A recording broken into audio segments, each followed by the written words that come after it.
Deixa eu só acertar a gravação. Bem, boa tarde a todos e a todas. O Vicente já fez um anunciado do que são esse conjunto de colóquios que nós estamos desenvolvendo entre as 5 instituições. Hoje, a conversa é sobre as grandes mudanças que têm ocorrido na economia mundial e o rebatimento dessas mudanças na América do Sul. Nós vamos contar com o professor Paulo Nogueira Batista, conhecido de todos vocês, e com o Pedro Barros, que é do IPEA e que foi diretor da área econômica da Unasul. A ideia é ter uma fala de alguma coisa em torno de 20, 25 minutos, sempre com alguma tolerância. Na sequência, a gente abre a palavra para as pessoas. Também vamos fazer inscrição, também vamos recepcionar perguntas pelo chat, né? Então, acho que a gente, sem mais delongas, eu ainda não consegui, Paulo, baixar aqui coisa, eu estou com problema, mas enquanto você começa a falar, eu vou abaixando aqui, você me aciona quando você quiser que eu apresente os mapas, tudo bem? Então, com você, Paulo.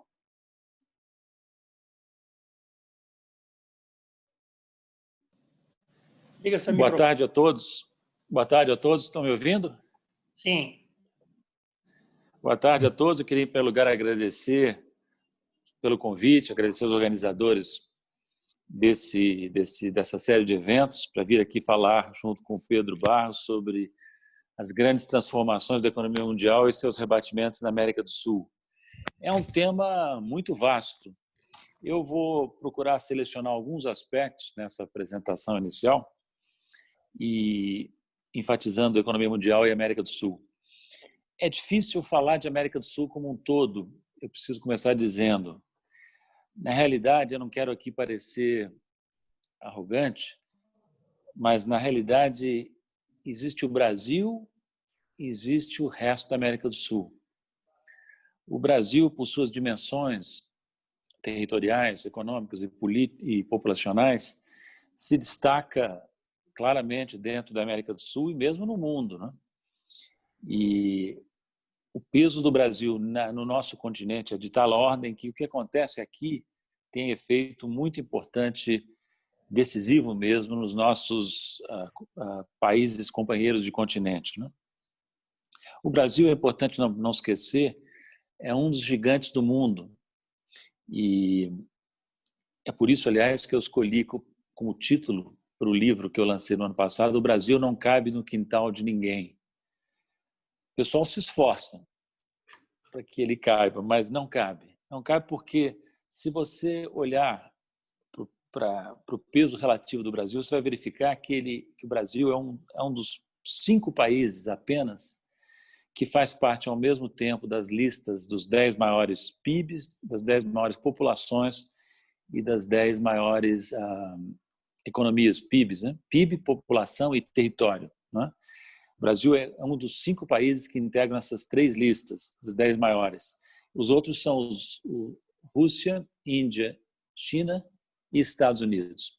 Portanto, os 4 BRICS originais, mais os Estados Unidos, são 5 países que integram ao mesmo tempo a lista dos 10 maiores PIBs, populações e territórios, né? O Nelson Rodrigues costumava dizer isso de uma outra maneira, porque há uma diferença muito importante entre o Brasil e o resto da América do Sul e o resto da América Latina, né? O resto da América Latina era preponderantemente parte do Império Espanhol. E a América Espanhola não se manteve unida no processo de independência nas primeiras décadas do século XIX, ao passo que a América Portuguesa, sim, se manteve unida. E o Nelson Rodrigues costumava dizer que, se o Brasil não existisse, Bom Sucesso seria um grande país sul-americano, Madureira seria outro gigante do continente, né? Porque as dimensões do Brasil são realmente incomparáveis, né? Eu sei, viu, que ao dizer isso, eu não estou ignorando de maneira nenhuma que esse gigante que é o Brasil se comporta, às vezes, e notadamente agora, no passado recente, como um anão ressentido e incompetente, né? Mas, objetivamente falando, o Brasil é esse grande país que tem essa importância incomensurável. Então, quando nós falamos das relações da América do Sul com a economia mundial, fica muito difícil generalizar por causa da desproporção entre o Brasil e os seus vizinhos, mesmo a Argentina, que é o segundo país mais importante da América do Sul. Quanto às transformações da América do Sul, eu queria destacar, entre os muitos pontos possíveis que eu poderia destacar aqui, eu queria destacar um fato crucial, que é o deslocamento gradual, mas muito perceptível, do eixo econômico e também político, do Atlântico Norte para o leste da Ásia, ou mais especificamente, dos Estados Unidos para a China, né? Esse deslocamento é muito sensível nessas primeiras 2 décadas do século XXI, e eu queria até apresentar, se for possível, 2 mapas que mostram isso de maneira muito clara, inclusive com respeito à América do Sul. Infelizmente, eu mandei muito. Não sei Eu se agora não mostrar esses consegui abrir, gráficos, Paulo. esses mapas. Eu não consegui abrir, Paulo. Desculpe, mas eu não consegui. Eu vou ter. Não conseguiu abrir? Não conseguiu consegui abrir o meu fazer a envio? transferência para o computador. Bom, Granado, então manda para o meu e-mail.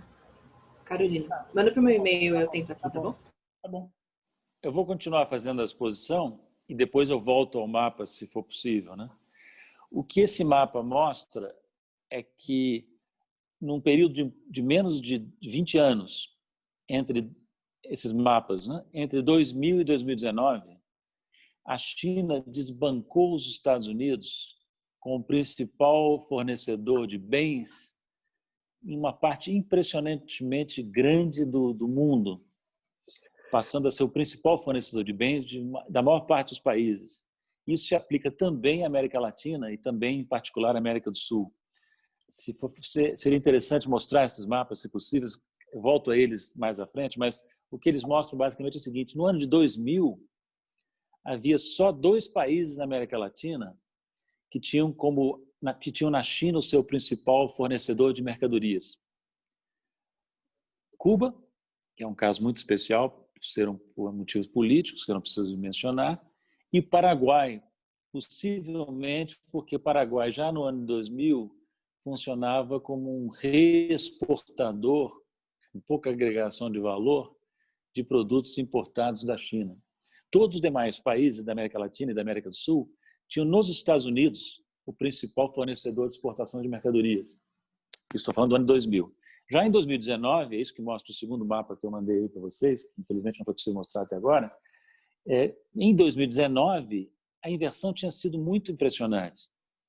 E você vai verificar que a maioria dos países da América do Sul já passaram a ter na China o seu principal fornecedor de exportações de bens. E isso vale para quase todos os países da América do Sul e mesmo para alguns e para muitos países no resto do mundo, né? A China, na realidade, é importante notar isso aí, já tem o maior PIB do mundo há algum tempo. Isso porque as pessoas costumam olhar o PIB a taxas de mercado quando fazem comparações internacionais, mas por paridade de poder de compra, que é o critério mais relevante, a China já tem o maior PIB do planeta desde, se não me falha a memória, desde 2013, 2014. Eu ainda morava nos Estados Unidos nessa época, quando a China ultrapassou os Estados Unidos no PIB calculado por paridade de poder de compra, e posso dizer a vocês que eu fiquei impressionado com o impacto que essa notícia teve nos Estados Unidos. O país inteiro praticamente foi para o divã, por assim dizer, porque os americanos, não sei se alguns de vocês conhecem bem os Estados Unidos, como eu morei lá 8 anos, quando fui diretor executivo do Brasil no FMI, do Brasil e de outros países no FMI, em Washington. Os americanos têm a psicologia, têm a obsessão em serem o número 1. E foi um choque para eles quando eles receberam a notícia de que a China já era o número 1, considerando o PIB medido por paridade de poder de compra. No caso do Brasil, a China já é o nosso maior parceiro comercial desde 2009, portanto, há mais de 10 anos. é um dos principais investidores diretos no Brasil e é sócia do Brasil num banco chamado Novo Banco de Desenvolvimento, sediado em Xangai, que é o banco constituído pelos BRICS, do qual fui vice-presidente até 2017. E é um banco que arrancou devagar, mas que tem potencial para ser um dos principais multilaterais de desenvolvimento do mundo, pela base de capital que ele está constituindo, né? Então, nós temos aí na China, por vários motivos, além desses que eu mencionei, outros que eu poderia mencionar também, nós temos a China um país que se destaca gradualmente como um país importante. Notem que eu não estou querendo insinuar, e talvez esse mapa que eu espero que possa ser ainda mostrado, dê essa impressão, que os americanos já foram desbancados pela China como potência hegemônica no mundo. Não. Os americanos, os Estados Unidos, vão continuar sendo, por largo período, a principal potência num sentido mais amplo, não só econômico, mas também político e militar, né? Mas a verdade é que o processo de deslocamento da hegemonia já começou. Esses deslocamentos de poder político, de eixo econômico, não se fazem de uma hora para outra. Por exemplo, levou várias décadas para a Inglaterra e a Europa, de um modo geral, passarem o bastão para os Estados Unidos, né? E o mesmo vai acontecer, imagina, ao longo do século XXI. Eu acredito que a ascensão da China é provavelmente algo irreversível, por mais que os americanos se esforcem para tentar solapá-la, mas é um processo mais ou menos irreversível, no meu entender, né? E a América do Sul, o Brasil em particular, tem que estar muito atentos a esse processo, né? Eu já vou falar um pouco de como o Brasil e outros países podem se situar, mas eu queria antes dizer o seguinte: é importante ressaltar que a Guerra Fria, que já existe hoje entre China e Estados Unidos, não começou com Donald Trump. Já no período Obama, eu morava nos Estados Unidos nessa época, era visível a deterioração das relações entre Estados Unidos e China. Era visível o incômodo americano com a ascensão chinesa, né? E o que o Trump veio a fazer, depois que se tornou presidente, foi exacerbar um conflito subjacente, econômico, tecnológico, político, né? E a Guerra Fria entre Estados Unidos e China hoje tem uma dimensão comercial, mas também tecnológica, também política, né? É curioso notar que na campanha eleitoral em curso nos Estados Unidos, os dois candidatos procuram competir em manifestações de preocupação ou até hostilidade em relação à China.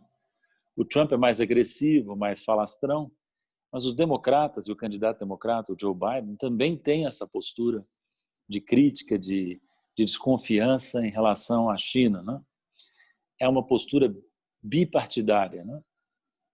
E que todos os atos de hostilidade à China, não digo todos, mas muitos atos de hostilidade à China praticados pelo governo Trump têm tido apoio bipartidário, não só republicanos, mas também democratas, né? Como a América do Sul deveria se posicionar, né, diante dessas transformações da economia mundial, em especial desse deslocamento gradual, mas perceptível, do eixo econômico e político do Atlântico Norte para o leste da Ásia, dos Estados Unidos para a China, né? De novo, eu não consigo generalizar nessa resposta. Primeiro porque, não só pelas diferenças entre Brasil e os demais países do nosso continente, mas também porque, infelizmente, não existe sequer mais o esboço de bloco ou de articulação política que existiu no período Lula-Dilma. Mais no período Lula do que no período Dilma, né? Eu creio. Mas desde o governo Temer e, sobretudo agora no governo Bolsonaro, o que havia de articulação possível entre os países da América do Sul foi interrompido, foi desgastado. Eu já volto a essa questão, eu queria agora recuar um pouquinho para mostrar a vocês os dois mapas a que eu fiz referência antes. Primeiro, por favor, olhem esse que está sendo mostrado, gente. Está aparecendo para vocês? Sim, está aparecendo. Tá. Sim, tá. Reparem primeiro esse mapa aqui que diz respeito ao ano de 2000. Né? Vocês veem aqui como a China e os Estados Unidos se posicionavam. Em azul, vocês têm os países que, na época, há pouco menos de 20 anos atrás, tinham nos Estados Unidos o principal fornecedor de mercadorias, o principal exportador de mercadorias. Vocês veem que a maior parte do mundo é azul, né? E a China só preponderava como exportadora em alguns países do seu entorno geográfico, no Oriente Médio e em alguns países da África. Na América Latina, reparem bem, ó, na América Latina, só 2 países tinham na China seu principal fornecedor de mercadorias. Cuba, como eu disse antes, é um caso muito especial, né? E Paraguai, pelos motivos que eu mencionei antes, né? Minha conjectura é que essa posição singular do Paraguai já se devia a essa característica conhecida do Paraguai, que funciona como uma plataforma reexportadora, né? Agora eu peço, por favor, para mostrar o mesmo mapa em 2019.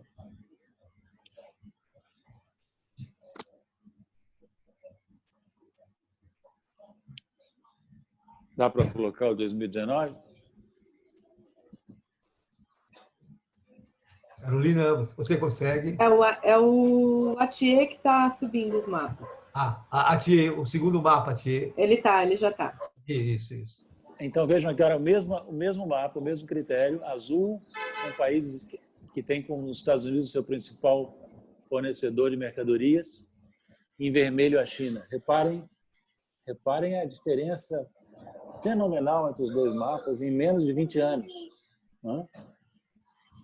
Os Estados Unidos continua sendo o principal fornecedor para o Canadá, para o México, para a América Central, para a Colômbia, para as Guianas, para o Equador, mas fora da sua área imediata, só se destaca na Inglaterra, Irlanda, França, poucos países da África, né? E a China passa a preponderar de maneira avassaladora.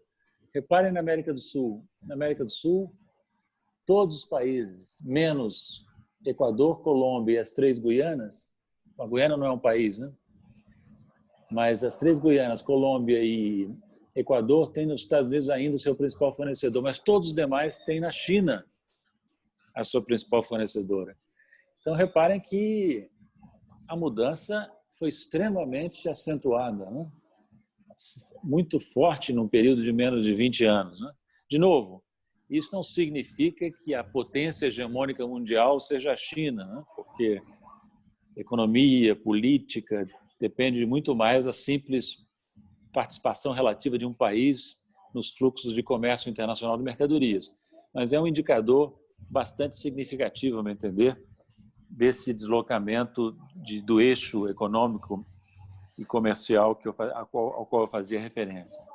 Então, retomando o fio da meada, como é que nós poderíamos nos situar diante dessa realidade, né? No período, volto a dizer, no período Lula, continuando no período Dilma, com menor ênfase, porque o Lula tinha uma capacidade de atuação internacional realmente extraordinária, que eu acho que nenhum presidente brasileiro no passado recente, ou mesmo remoto, demonstrou, né? Mas já a partir do governo Temer, já a partir do governo Dilma, né, houve aquela crise política e econômica que paralisou o governo brasileiro a partir de 2015, mas continuando no governo Temer e, sobretudo agora no governo Bolsonaro, o Brasil se apequenou. E, em particular, rompeu-se todo aquele esforço que vinha sendo feito, que não era fácil, desde o governo Lula, para atuar conjuntamente, formar uma aliança mais duradoura no âmbito da América do Sul, né? Basta mencionar, lembrar o que aconteceu com a Unasul. O Pedro provavelmente vai poder falar mais sobre isso, né? Porque ele, se não me engano, trabalhou na própria Unasul, né? Então, do ponto de vista político, hoje a América Latina se encontra esfacelada, né? E o ponto nevrálgico desse esfacelamento está na crise venezuelana, como nós sabemos, né? Reparem que na crise venezuelana aparece uma divisão da América do Sul entre países abertamente hostis ao governo Maduro e aqueles que não mostram hostilidade ou até dão um certo apoio, né? Então, nós temos Venezuela como um país que é alvo de pressões internacionais, especialmente americanas, Brasil e Colômbia, países alinhados automaticamente, ou mais ou menos automaticamente, aos Estados Unidos. A Argentina, com o governo de centro-esquerda, que tem uma postura bem diferente. E a Bolívia numa fase de incerteza, né? Houve o golpe contra o Evo Morales, mas agora haverá reeleições presidenciais e o candidato indicado pelo Evo Morales está liderando as pesquisas, né? Os demais países da América do Sul são governos de centro-direita, preponderantemente, salvo engano meu, né? A América do Sul se encontra nesse momento esfacelada não apenas do ponto de vista político, mas também pela devastação provocada pela pandemia, né? Que atingiu, é claro, a maior parte da economia mundial. Olha, olhando para projeções recentes, é notável que entre todas as principais economias do mundo, apenas duas apresentarão crescimento positivo em 2020, crescimento positivo do PIB em 2020. A China, que se espera possa crescer, apesar de tudo, cerca de 2%, 1,5%, e a Indonésia, que talvez tenha um crescimento marginalmente positivo. Todas as demais principais economias do mundo apresentam crescimento negativo, algumas delas crescimento fortemente negativo, né? Por exemplo, o Brasil espera-se que vai ter uma queda do PIB em 2020 da ordem de 5,5% do PIB. Não é a pior da América do Sul, hein, devo dizer. Todos os principais países da América do Sul estão projetados com a queda maior do PIB do que o Brasil. Por exemplo, a Argentina projeta-se uma queda de 11%, o Chile 6%, Colômbia quase 8%, México, que na América Latina, quase 10%. E Peru é o caso aparentemente mais grave, com uma queda esperada de 13% do PIB. Então, nós temos uma economia passando por uma recessão muito profunda, com perspectivas de recuperação problemáticas, né? E dentro nesse contexto será muito importante o posicionamento que nossos países poderão adotar em relação a por exemplo, esse deslocamento do eixo de poder econômico e político. No meu entender, é um erro estratégico do Brasil alinhar-se de maneira estreita aos Estados Unidos. Como seria também um erro estratégico alinhar-se à China? Com a China nós temos uma cooperação muito positiva no âmbito dos BRICS, no âmbito comercial, em outros âmbitos, mas também temos relações importantes com os Estados Unidos. Se o Brasil tivesse noção de interesse estratégico, tivesse um governo com política externa razoável, ele não estaria, nesse momento, alinhado a nenhum dos dois polos principais de poder, né, no cenário econômico e político internacional. Teria, ao contrário, relações positivas com os dois e procuraria até, se não é pedir demais, aproveitar as desavenças entre esses dois países, Estados Unidos de um lado e China do outro, para colocar-se e tirar vantagem para o Brasil. Como fez, por exemplo, Getúlio Vargas, na década de 30 e no início da década de 40, quando havia uma disputa geopolítica de âmbito potencialmente mundial entre a Alemanha nazista e os Estados Unidos. O Brasil não se alinhou automaticamente a nenhum dos dois e só entrou do lado americano na Segunda Guerra Mundial quando obteve vantagens importantes na negociação com os Estados Unidos, inclusive apoio americano à criação da siderurgia brasileira, em especial Volta Redonda. Mas aí nós estamos falando de outro Brasil, de um Brasil governado por Getúlio Vargas, que era um estadista com visão do interesse nacional. Hoje nós temos possivelmente o pior governo da nossa história. E quando o Brasil se vê tão desgovernado como tem se apresentado ao mundo, isso afeta necessariamente a América do Sul como um todo, né? E provoca não só danos econômicos, mas também danos políticos para os nossos vizinhos, que inevitavelmente olham para o Brasil como uma referência importante do ponto de vista econômico, do ponto de vista comercial e do ponto de vista político. Era o que eu queria dizer e devolvo a palavra agradecendo mais uma vez o convite.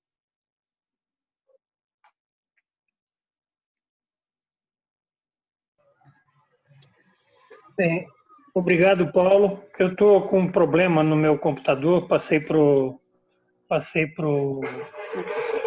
celular, e estou passando a coordenação automaticamente para a Carolina. Mas eu já queria passar a palavra para o Pedro Barros. Obrigado, Granado, e obrigado também pelo convite, né? Agradeço às instituições organizadoras e digo de antemão que para mim é uma grande satisfação poder compartilhar essa apresentação com o professor Paulo Nogueira Batista Júnior. Eu disponibilizei no chat alguns slides, tá, que eu vou apresentar, ou que eu vou comentar, alguns dados que eu vou comentar. Eu acho que todos podem baixar aí e, se for possível, também apresentar aqui enquanto eu falo. Bem, boa parte das considerações já foram comentadas, né? Eu vou apenas reforçar alguns elementos e aprofundar outros, né? Porque, no grosso, a absoluta coincidência sobre os pontos centrais, né? O que foi chamado na apresentação anterior de região esfacelada, enfim, aqui eu vou tentar mostrar como há um momento de desintegração econômica e comercial forte na região, que foi muito acentuada nos últimos anos, e também uma fragmentação política, tanto dentro dos países como entre os países, né? Então, esse primeiro gráfico, a gente pode ver que a linha vermelha é a evolução da corrente de comércio do Brasil com o mundo, com a escala colocada ao lado direito. Então, a gente pode ver que nos últimos 20 anos, nas duas últimas décadas, houve um grande crescimento das exportações brasileiras, da corrente de comércio do Brasil com o mundo, passando de algo como 100 bilhões de dólares para 400 bilhões de dólares, sendo que em 2011, 13, a gente estava próximo a 500 bilhões de dólares de corrente de comércio. Agora, a grande mudança, como já foi levantado, é a participação chinesa, né? Que aí a linha verde com a escala colocada ao lado direito. A gente vê que em 2000 era uma participação muito pequena e uma quantidade muito pequena, e vai chegar a próximo a 100 bilhões, esse ano provavelmente ultrapasse os 100 bilhões de dólares. E a gente pode ver também que a linha roxa, que é os Estados Unidos, ela era um pouco maior do que a linha azul, que era a América do Sul. A América do Sul foi acompanhando mais ou menos a China, crescendo a uma velocidade menor, mas até 2011, ou seja, não muito tempo atrás, a corrente de comércio do Brasil com os países vizinhos era exatamente igual à corrente de comércio do Brasil com a China. E hoje, passado 9 anos, que muita coisa mudou nesses 9 anos na economia mundial e em relação à América do Sul também, a corrente de comércio do Brasil com a China é praticamente o dobro da corrente de comércio do Brasil com a América do Sul. Então, grosso modo, 100 bilhões para a China, 50 bilhões para a América do Sul. E aqui eu destaco que a composição do comércio do Brasil com a América do Sul é completamente diferente da composição, principalmente nas exportações, mas também nas importações, mas de forma muito mais acentuada nas exportações do Brasil. A composição é muito diferente em relação à China. Por exemplo, se para a América do Sul, entre 80% e 90% do que o Brasil exporta é de manufaturados, para os Estados Unidos entre 50% e 60%, para a Europa 35%, para a China é apenas 2,9% o valor do ano passado. Então, uma mudança, uma composição brutal. Isso tem a ver também com traz impactos para a própria composição das forças políticas e econômicas dentro do país, né? Mas a gente vê que os Estados Unidos perderam força e recentemente recuperaram algo nos últimos 3 anos, embora esse ano nosso apoio de comércio dos Estados Unidos vai cair muito, ou esteja caindo muito, e a China está num patamar muito mais alto. Pode passar, por favor. Aí, aqui eu vou, antes de voltar para os temas econômicos, comentar algo sobre a governança regional e a importância que a governança regional poderia ter tido para a Covid. Esse artigo, que está a referência aí em cima, deve ser publicado hoje ou amanhã, no Boletim de Economia e Política Internacional do IPEA, ainda que a data seja anterior, mas nesse quadro mostra as respostas das organizações internacionais à Covid-19. E a gente pode ver que nos outros espaços, né, na América Central, na África e na Europa, que foram analisados, houve concertação para a elaboração de plano de ação conjunto para adotar ações de comércio e de recuperação econômica. Na Europa, um plano de recuperação bastante ambicioso, provavelmente o maior já conhecido, com aporte financeiro, enfim. E na América do Sul, no Fórum Pro-Sul, não houve, embora tenha tido 3 videoconferências presidenciais, e o presidente do Brasil não tenha participado de nenhuma dessas 3, todas convocadas pelo Chile, não houve, a região não conseguiu dar resposta conjunta. Houve declarações, mas elas ficaram no espaço meramente declaratório. Pode passar, por favor.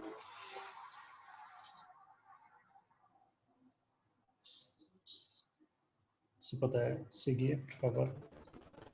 Aí, esse é um gráfico, não era possível analisar, porque os dados são um pouco atrasados, mas o comércio intra-regional das diferentes regiões do mundo. Então, aqui foi feito um recorte que reflete um pouco do comércio intra-regional, que são de duplas de países líderes em suas respectivas regiões, né? E a gente pode ver um fenômeno que é importante. A linha mais clara é o comércio entre Brasil e Argentina, né? Com o número índice em julho do ano passado, de 2018, do ano retrasado, ou seja, avaliando os últimos 18 meses mais ou menos, a gente pode ver que dessas importantes relações bilaterais na Alemanha, França, Estados Unidos, México, China, Japão, a do Brasil, a Argentina foi de longe a que apresentou maior queda. Porém, essa queda já vinha antes da Covid.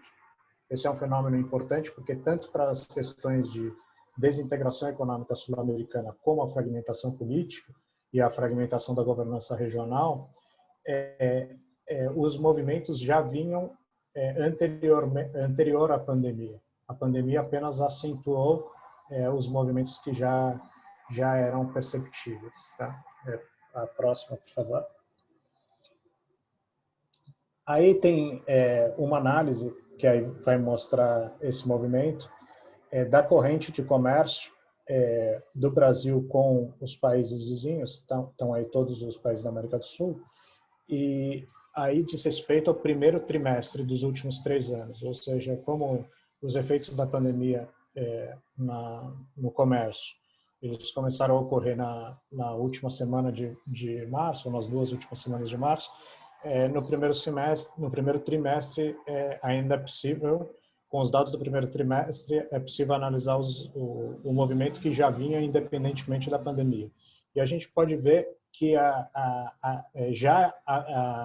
o comércio do Brasil com os países vizinhos todos, principalmente a Argentina, mas os outros também, o Chile, enfim, Paraguai, Uruguai, eles já vinham caindo antes da pandemia, né? E já vinha em 19 já havia sido muito pior do que 18, e nos primeiros meses de 20 muito pior do que de 20. Aí na próxima página a gente vai ver que aí analisando o segundo semestre, que foi o segundo trimestre, desculpa, quando o impacto da pandemia foi maior, foram os 3 meses mais afetados em todo o mundo e na América do Sul também. aí a gente pode ver que o comércio do Brasil com a região despenca. E essa queda da corrente de comércio é muito maior do que a queda da corrente de comércio do Brasil com o resto do mundo. Ou seja, durante a pandemia, a participação da América do Sul no comércio exterior do Brasil despencou. Por exemplo, o comércio do Brasil com a China praticamente não foi alterado com a pandemia. E a participação, como o comércio do Brasil com o resto do mundo, e em particular com a América do Sul, caiu muito, a participação da China nas exportações do Brasil subiu muito, inclusive por um percentual que merece alerta por parte do Brasil, porque o Brasil está concentrando muitas suas exportações na China. Então, a gente já vinha num crescente. O ano passado, 28% das exportações do Brasil foram exclusivamente para a China, e nos 6 primeiros meses desse ano, o período aí analisado, 40% das exportações do Brasil foram para a China, uma concentração bastante importante. Em outras palavras, dá para dizer, não é o único fator, mas uma colocação ali, já nas conclusões do professor Paulo Nogueira Batista Júnior, apontou a importância do Brasil ter relações diversificadas e atuar como terceiro interessado nesse conflito geopolítico maior entre Estados Unidos e China. Entendo que todos concordamos com essa avaliação. Porém, o Brasil tem ficado, nesses anos, mais dependente das exportações para um único parceiro, a China, e essas exportações são concentradas em 4 produtos, né? Celulose, soja, minério de ferro e petróleo. Esses 4 produtos crescentemente se concentram no mercado chinês. As exportações brasileiras desses 4 produtos crescentemente se concentram no mercado chinês. Porém, também graças a essas exportações para a China, que o impacto da crise econômica mundial derivada da pandemia é um pouco menor no Brasil do que nos outros países da América do Sul e da América Latina e Caribe também. Dos 33 países da América Latina e Caribe, apenas 3 têm superávites estruturais com a China: o Brasil, o Chile e a Venezuela. E o Brasil tem características próprias nesse superávit porque há uma diversificação, ainda que muito concentrado, um pouco maior.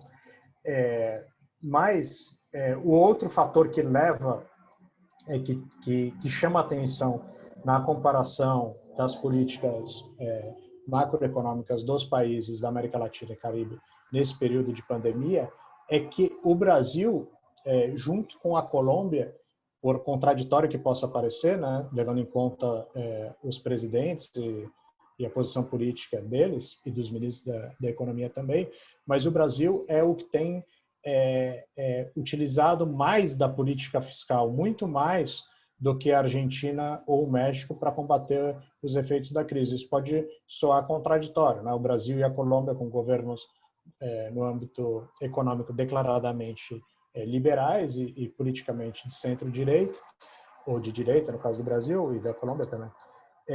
Mas na resposta econômica aos efeitos da pandemia, esses países têm utilizado com mais ênfase a política fiscal. Nos informes tanto do Banco Mundial como do FMI, isso está mencionado no artigo, essa posição é bastante clara, né? Por outro lado, o México é o que menos tem utilizado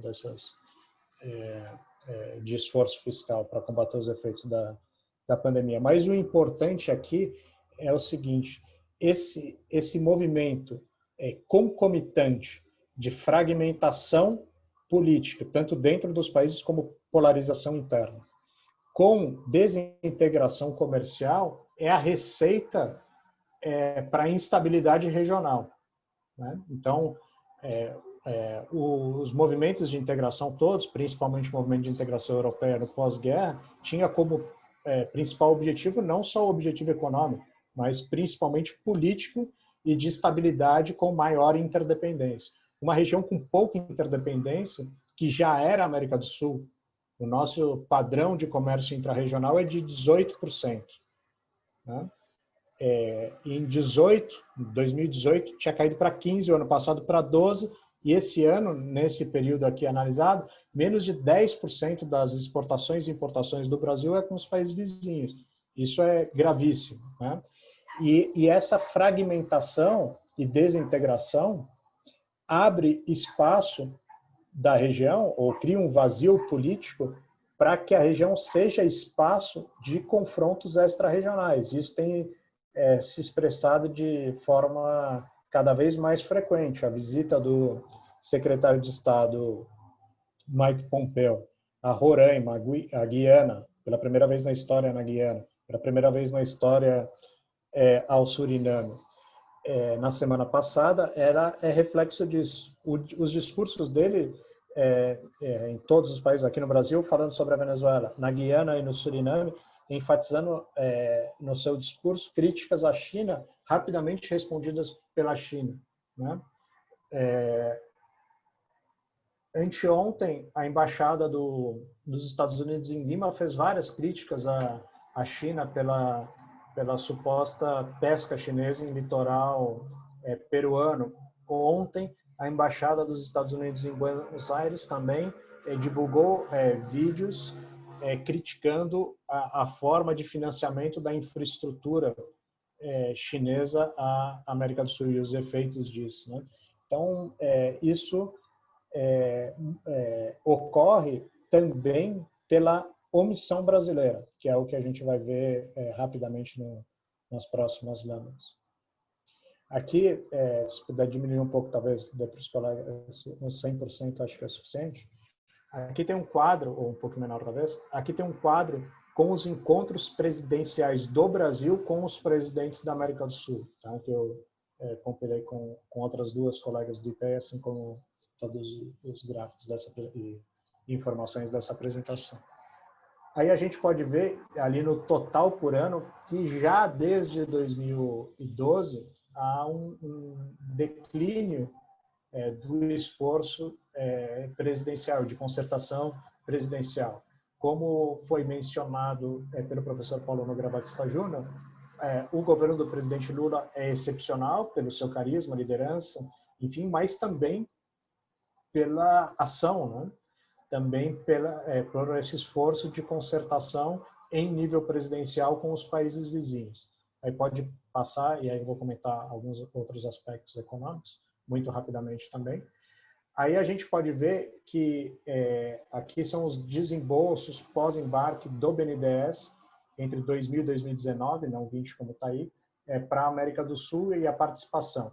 Mas a gente pode ver a linha azul como desde 2016 é praticamente zero os desembolsos do BNDES para as exportações pós-embarque. Esses desembolsos estavam, na maior parte das vezes, vinculados a obras de infraestrutura e todo o impacto conhecido da Lava Jato para as obras de infraestrutura de empresas brasileiras no exterior, mas também para outras exportações, porque cada uma dessas obras que o Brasil executava nos países vizinhos, elas acabavam fomentando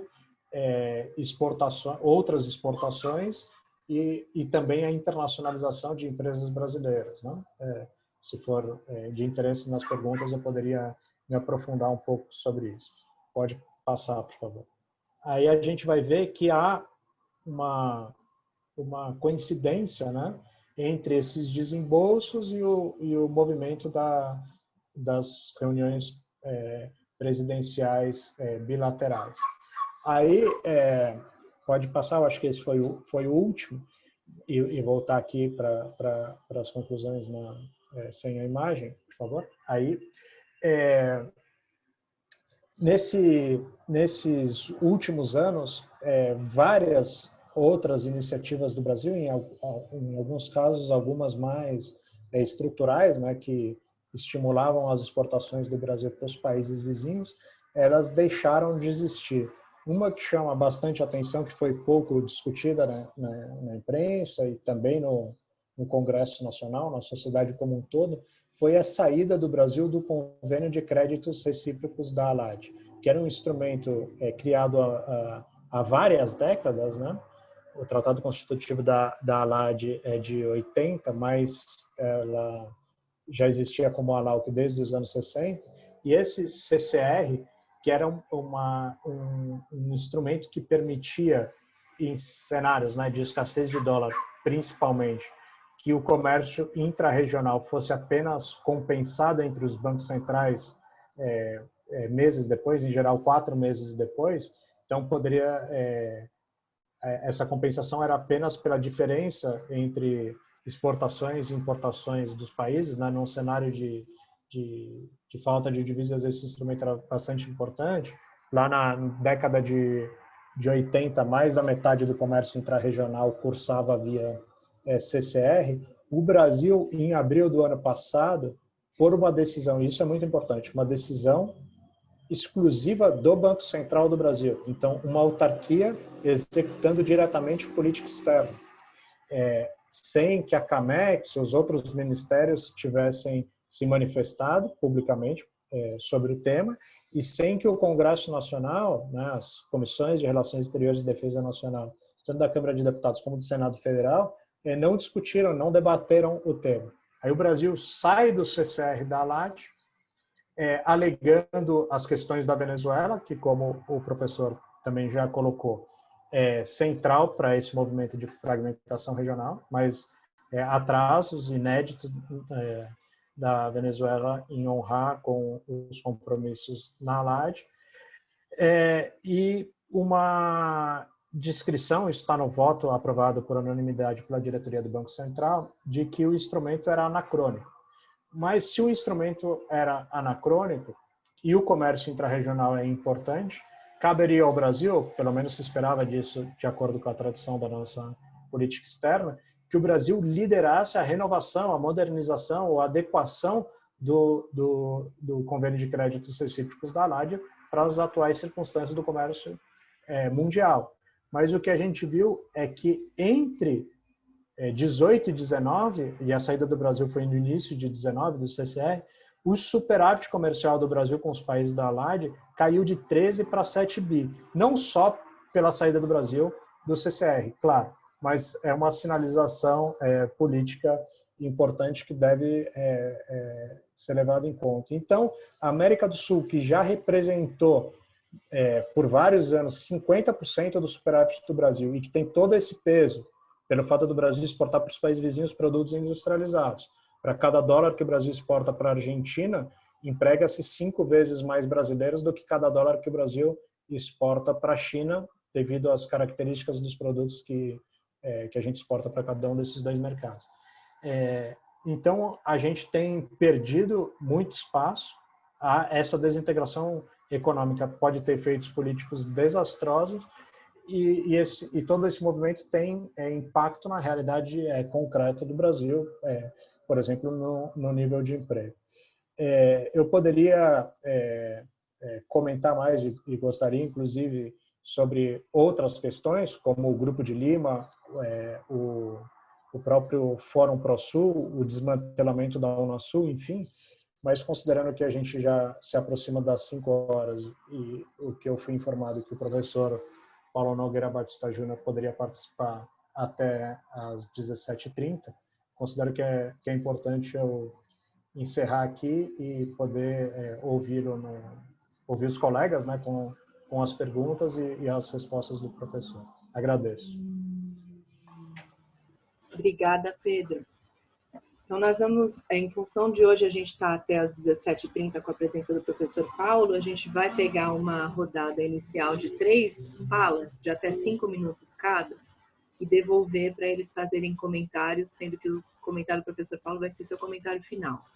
Então, vamos começar com 3 e depois a gente aproveita o restante do nosso tempo em seguida. Pode ser? Quem gostaria de falar? Levante sua mãozinha aí no nosso... ou abra seu microfone.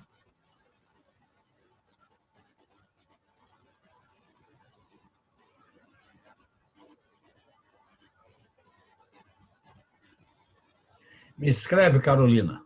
Por favor, Genuíno, pode começar a falar então, que temos só você por enquanto. Vamos lá. Carolina, me inscreva também. Marco Piva. Marco, tá certo, Marco. Obrigada. Eu queria colocar uma preliminar. Do ponto de vista da geopolítica mundial, a tendência é uma instabilidade nessa disputa dos dois principais blocos, e essa instabilidade vai produzir necessariamente aglutinações de natureza regionais. A América do Sul, eu já falei na vez passada, é um grande potencial estratégico. E esse potencial estratégico está sendo desarticulado, destruído, desmontado.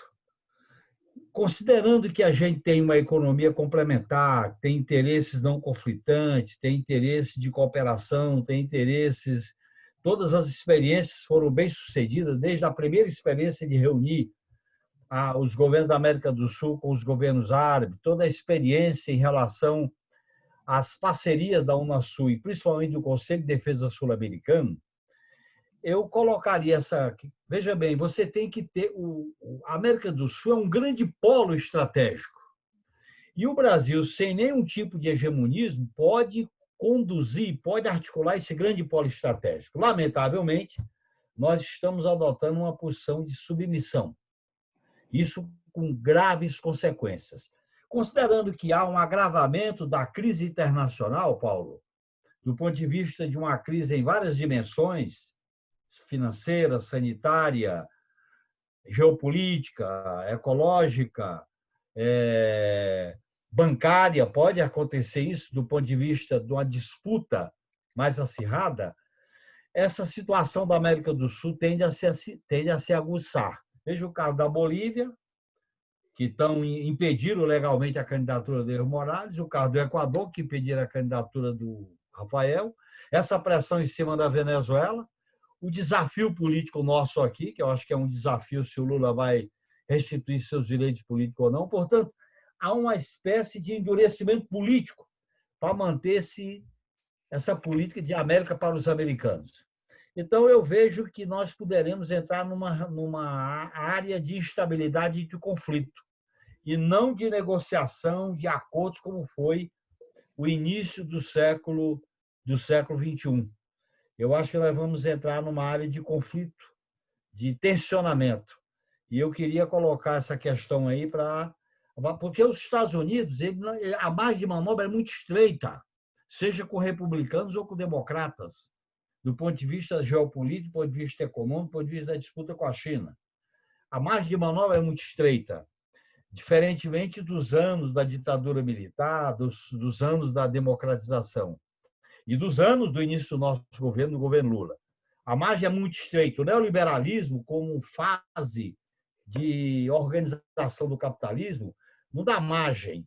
A disputa de recursos naturais, a disputa de mercado, a disputa dos fundos públicos a efeito da dívida, a disputa da acumulação com mudança no padrão das relações de trabalho, tende a um processo de agudização. Eu me impressionei muito, Paulo, para terminar, com o artigo hoje do Chomsky, que foi a palestra de abertura dele na Internacional Progressista, quando ele chama a atenção para o risco, o grande risco que a humanidade está correndo. E eu acho que a América do Sul pode ser um dos epicentros desse risco, por causa dos governos que estão hoje hegemonizando a América do Sul. É isso que eu queria colocar. Obrigado pela atenção. Obrigada, Genuíno. Vamos ouvir, então, o Marco agora. E a gente tem inscrito aqui o Vicente e o Atier. Então, eu vou dar essa chance dessa quarta fala aí, para aproveitar a presença do professor Paulo, tá bom? Então, vamos lá. O Marco fala, depois Vicente e o Alfredo Atier. Eu queria saber do Paulo como é que ele vê a aproximação que está ocorrendo agora, nos últimos dias, através de algumas declarações conjuntas entre a China e a Rússia, ou seja, a China, digamos, com o seu potencial mais econômico, a Rússia com o seu potencial mais militar, estão assinando uma série de protocolos conjuntos. Isso, certamente, no contexto de formar uma dupla que possa enfrentar em melhores condições essa briga com os Estados Unidos. Então, eu gostaria de saber especificamente dele se daí pode estar surgindo novos polos que reflitam essa disputa geopolítica. Legal, Vicente. as duas exposições muito esclarecedoras, né?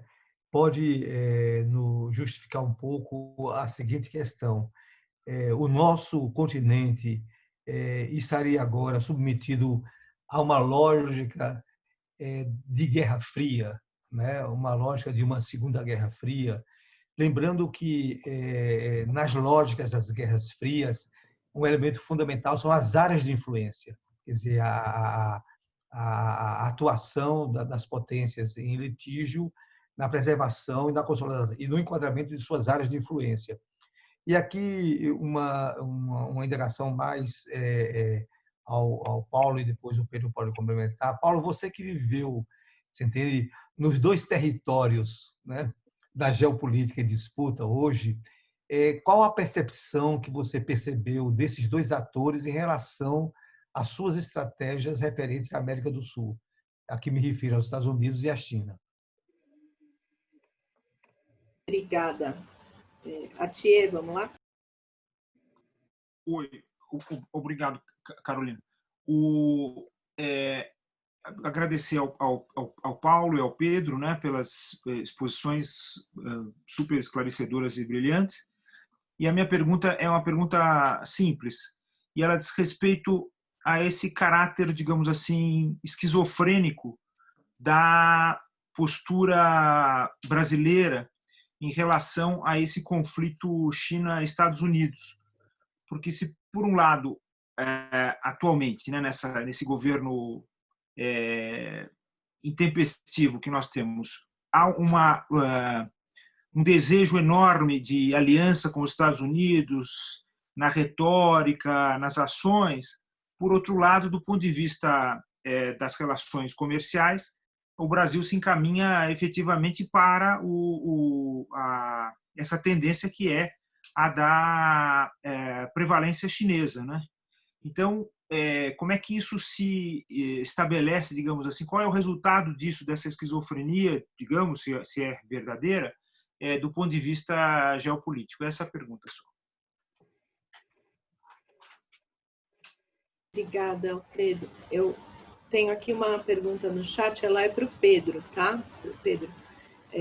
O Gustavo te pergunta se esse desigual esforço fiscal do Brasil e da Colômbia estaria, em relação à nossa região, estaria vinculado ao maior endividamento em moeda local desses países, tá bom? Mais alguém gostaria de aproveitar e fazer uma fala curta, porque a gente está com o tempo bem tranquilo. Alguém? Então, vamos lá. Professor Paulo, pode começar o seu comentário e depois o Pedro, por favor. Obrigado. Primeiro, antes de responder os pontos das 4 intervenções, tentar responder, queria dizer que eu gostei muito da exposição do Pedro, e eu não sei se a exposição dele é baseada nesse texto que ele referiu, que está sendo publicado. Eu gostaria de pedir a ele que compartilhasse comigo e com as outras pessoas do grupo o texto. Sim, claro. que ele usou como base para essa exposição. Eu vou até dizer o seguinte, eu achei, se você tem uma ideia de como essas coisas estão, o nível da informação está ruim, está fluindo mal. Eu não sabia desse fato que ele relatou, da retirada do Brasil da CCR e da LAD. É um fato realmente muito importante, e eu peço a ele também, se puder nos enviar mais informações a respeito, porque é um fato importante, e mesmo eu, que supostamente sou especialista em economia internacional, não fiquei sabendo desse importante fato que o Pedro nos trouxe. Agora, sobre as falas, o Genuíno, deixa eu te dizer sobre o grande potencial estratégico da América do Sul a que você se referiu. Esse potencial estratégico é grande, mas é também muito problemático, sempre foi, viu? Sempre foi. Eu me lembro, no início deste século, portanto, há quase 20 anos atrás, eu me lembro que o Samuel Pinheiro Guimarães, que depois viria a ter um papel tão importante no governo Lula e também no governo Dilma, como vice-ministro das Relações Exteriores, o Samuel Pinheiro Guimarães fazia uma pergunta retórica nas palestras em que ele participava, nos debates, perguntava assim: quero perguntar a todos aqui, afinal, qual é o país mais importante da América do Sul? Aí as pessoas diziam, Brasil, não com muita convicção por causa do nosso complexo de vira-lata, mas é um Brasil. Não, o país mais importante da América do Sul são os Estados Unidos da América. E ele tinha razão nessa pergunta e resposta retórica, porque a América do Sul, tal como se configurava, mesmo no governo Lula, que foi o momento mais favorável ao aproveitamento desse potencial estratégico, era uma configuração problemática. Porque qual era o quadro que nós tínhamos?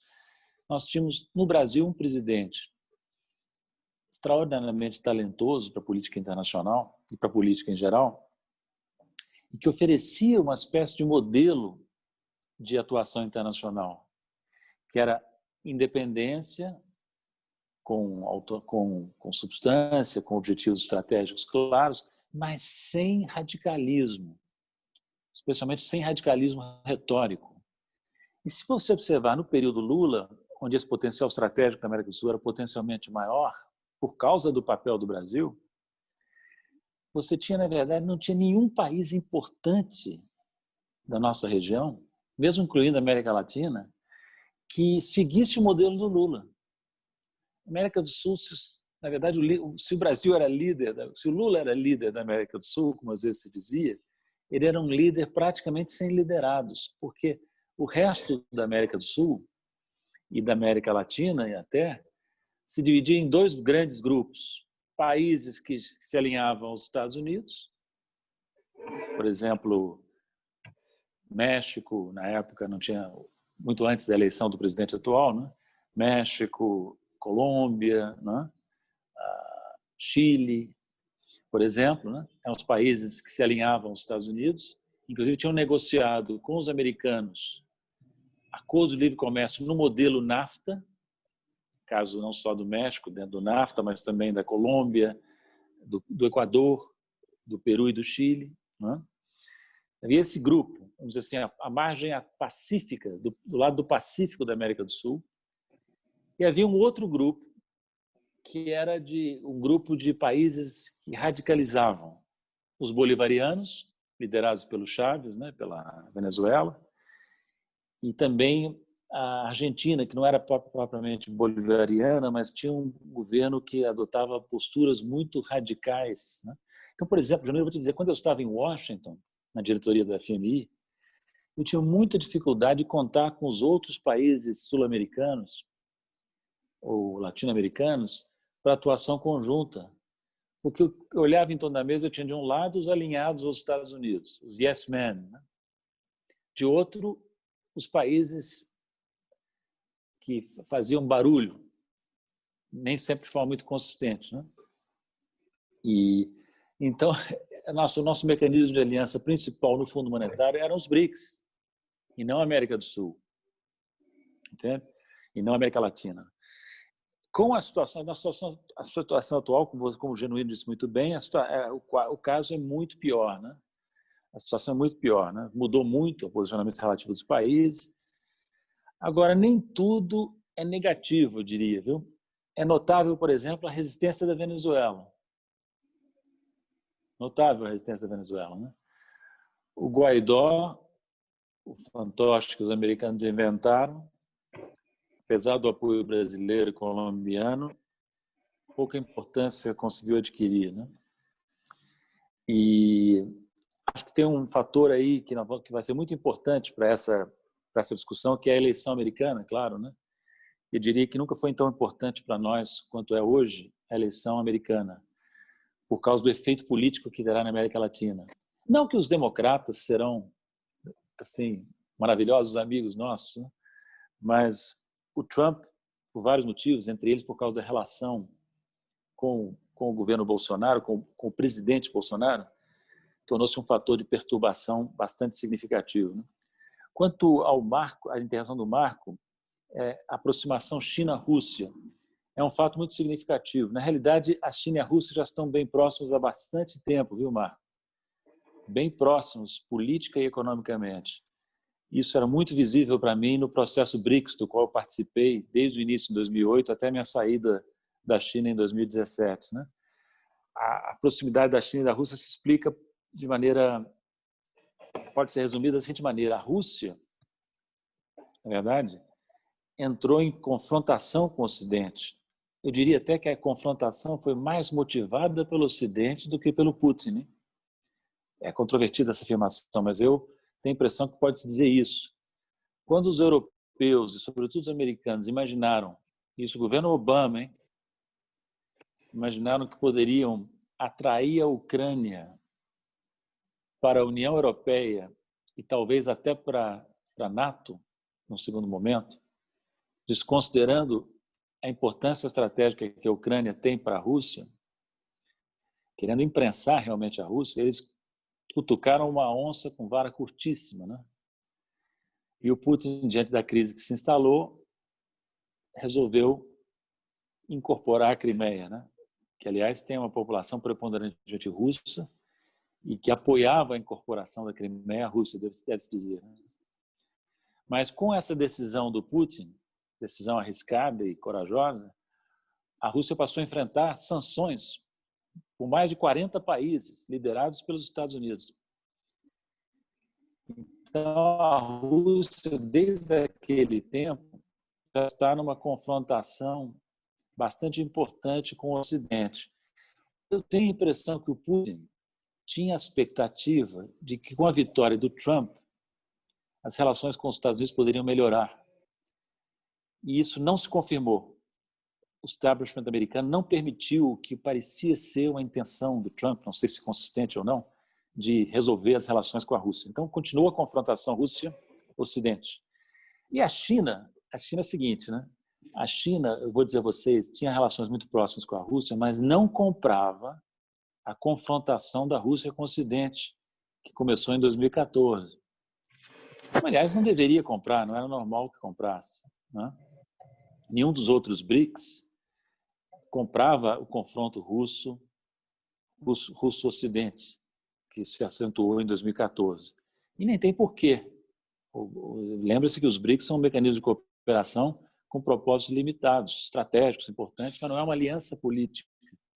Não cabia ao Brasil, nem mesmo no tempo do Lula ou da Dilma, se associar à Rússia na confrontação com o Ocidente. Não era briga nossa. O mesmo diziam os chineses. Acontece que, em 2016, os americanos empurraram a China mais para perto ainda da Rússia, quando Trump partiu a guerra mais explícita com os chineses, comercial, tecnológica e política, né, que continua até hoje, se acentuando cada vez mais.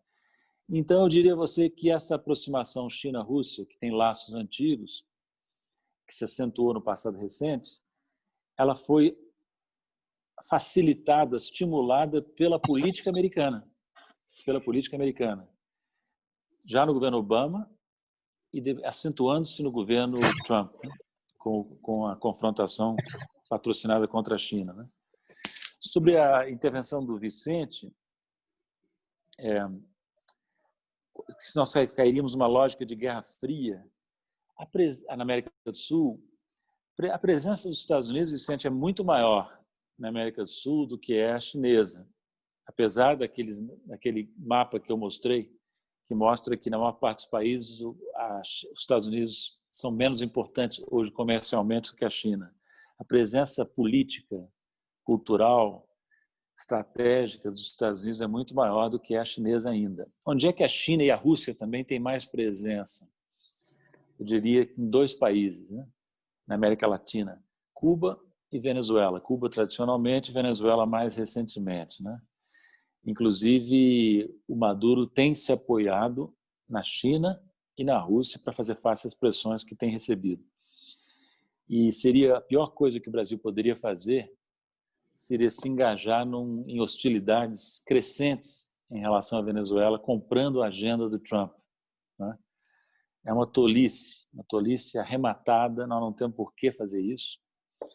E foi o incidente recente na fronteira da Roraima com a Venezuela, do Brasil com a Venezuela em Roraima, foi realmente lastimável. E é notável que todo um conjunto de ex-chanceleres do período, não só do período Lula, mas também do período Temer, do período de Fernando Henrique Cardoso e Collor, vieram a público se manifestar contrários a esse incidente que foi patrocinado pelo ministro das Relações Exteriores do Brasil, ao receber a visita do ministro das Relações Exteriores dos Estados Unidos em Roraima e aceitar que ele fizesse discursos ameaçadores da Venezuela, na presença do ministro brasileiro, numa reunião, num evento público, chegando a dizer que nós vamos tirá-lo de lá, referindo-se, o Mike Pompeo referindo-se ao Maduro, né? Então nós temos aí um quadro muito delicado. Eu vou te dizer, para terminar, Vicente, a resposta ao seu ponto, eu morei 8 anos e meio nos Estados Unidos, agora, e 2 anos na China, né? E não posso dizer que conheço em profundidade, eu conheço melhor os Estados Unidos, porque eu também morei antes nos Estados Unidos, e não posso dizer que conheço profundamente a China. A China é um país difícil de entender, sabe? Difícil, não é um país nada transparente, as barreiras linguísticas e culturais atrapalham muito, mas eu diria a você o seguinte, que há diferenças importantes entre os dois países, em geral e na atitude em relação à América do Sul. Os chineses estão fazendo um jogo de longo prazo. Eles têm uma estratégia de longo prazo, isso é sabido, né? Enquanto que os Estados Unidos, muito mais imediatistas, com um horizonte muito mais curto, né? Até por causa do ciclo político eleitoral. A China, eu diria o seguinte, os chineses, eles se caracterizam... Primeiro, é importante lembrar o seguinte, a China, com todo esse poderio que adquiriu, não se esqueçam que a China ainda é um país em desenvolvimento. O nível de produto per capita chinês só recentemente ultrapassou o brasileiro. E mesmo numa cidade como Xangai, que é a cidade mais sofisticada da China, onde eu morei, você, circulando na cidade, interagindo um pouco, você logo percebe que por trás daquela fachada imponente existe ali um país em desenvolvimento, com muitas características ainda de um país relativamente atrasado. Entende? Os chineses têm consciência disso, que eles são um país que está em franca ascensão, mas que não são ainda um país de primeiro mundo, né? Podem vir a sê-lo em algumas décadas, mas ainda não são. E, portanto, nós temos assim uma maior facilidade de diálogo com eles, apesar das diferenças culturais e linguísticas, históricas, que são maiores. Porque o Brasil, queremos ou não, é um país do Ocidente, né? Não do Ocidente político, mas do Ocidente cultural, digamos assim, né? Em grande parte, o Brasil é isso. E ao passo que o Brasil e a China integram um chamado Sul político, né? Que são os países em desenvolvimento que procuram se cooperar para mudar a situação internacional. Então, eu diria a você que nós temos todo o interesse em manter uma boa relação com os Estados Unidos, uma relação a mais construtiva possível, e também com a China. E possivelmente nós vamos encontrar mais espaço para obter algo de concreto com a China do que com os Estados Unidos. Até porque a China, uma vantagem do Trump para o Brasil e para outros países é que o Trump colocou a China sob pressão e a China precisa mais dos outros países do que antes. Inclusive, no âmbito dos BRICS, houve um reequilíbrio potencial derivado da ofensiva do Trump contra a China, né?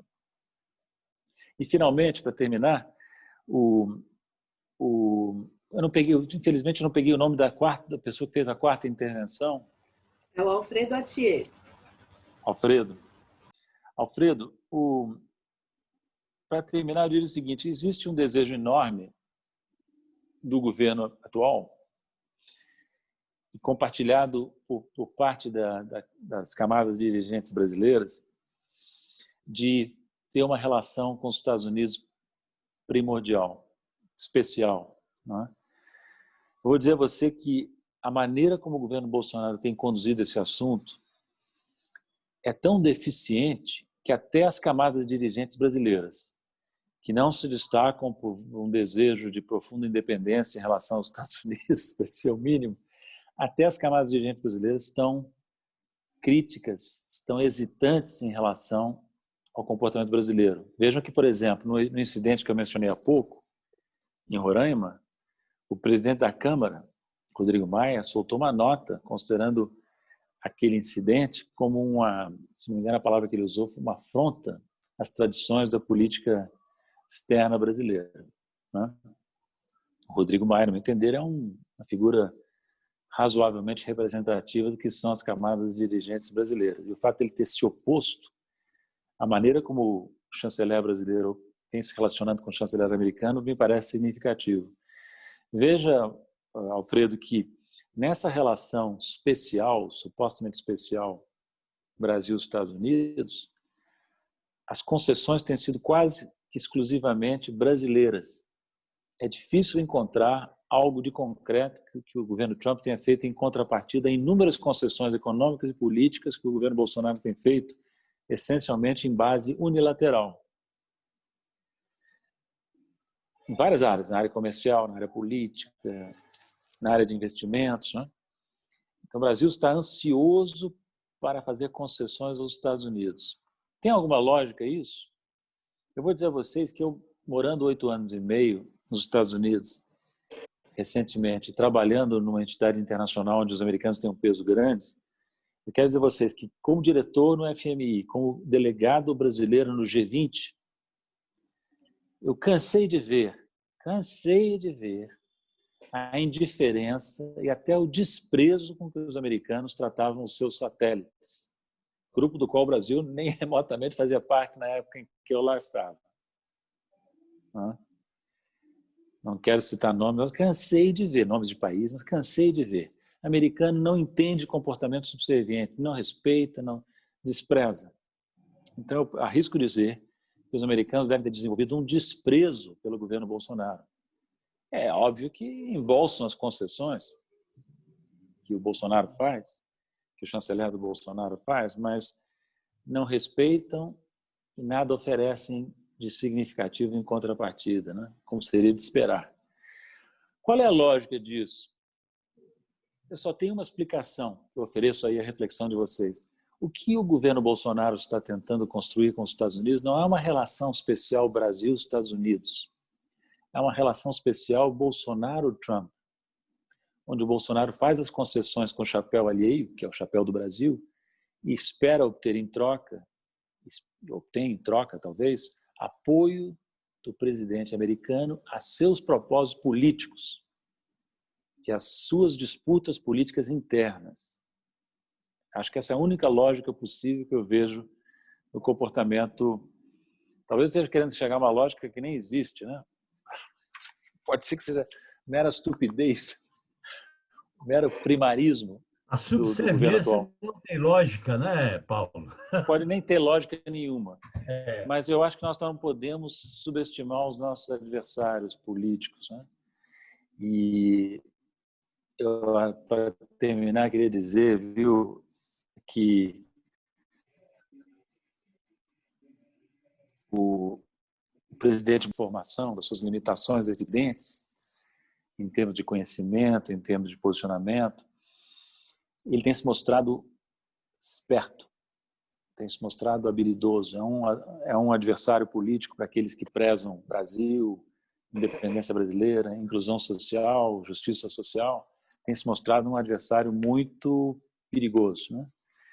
E então, quando nós avaliamos a política externa brasileira e o posicionamento do Brasil nessa disputa China-Estados Unidos, nós temos que ter a mente aberta para examinar várias hipóteses explicativas de algo que nos parece e é profundamente contrário ao interesse estratégico do Brasil.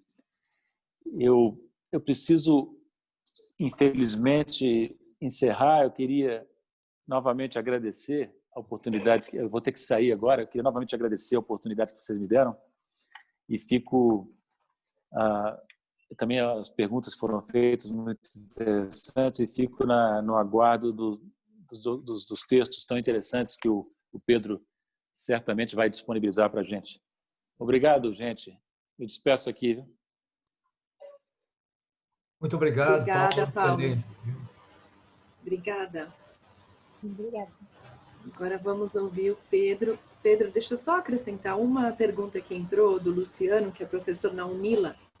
Ele pergunta o que a recente eleição do BID nos diz sobre os conflitos entre os Estados Unidos e a China. Vamos lá? Sim. Obrigado, Carolina. Eu vou começar com alguns poucos comentários sobre o tema que eu acompanho menos, mas conheço alguma coisa, sobre a China e a Rússia, né? Começando pela Rússia. A posição histórica da Rússia, de maior interesse russo na geopolítica nas últimas décadas, em garantir a cisão, a separação entre os interesses dos Estados Unidos e da Europa. Ou seja, quando há convergência entre Estados Unidos e Europa, a margem de atuação da Rússia é muito menor e seus interesses são muito fragilizados. Por exemplo, as ofensivas do Ocidente, da OTAN, sobre a Rússia, particularmente a já mencionada da Ucrânia, se deram em momentos em que há essa convergência entre Estados Unidos e Europa. Então, numa eventual vitória democrata, que foi o outro tema mencionado nas perguntas e na resposta do professor Paulo Nogueira Batista Júnior, possivelmente, para as grandes questões internacionais, volte a ter uma convergência maior, que não houve nos anos de governo Trump, entre Estados Unidos e Europa, e uma pressão maior sobre a Rússia. E a Rússia, esse movimento de aproximação mais formal entre Rússia e China, do lado russo, tem a ver com essa possibilidade próxima, né, de vitória democrática. E a reação russa certamente vai ser fortalecer os laços com seus aliados, inclusive regionais, né, já mencionados aqui, Venezuela e Cuba, e se esforçar para uma aproximação com outros países, independente da orientação político-ideológica, que não convergem nas posições internacionais com Estados Unidos e Europa, em vários temas, ou na totalidade dos temas.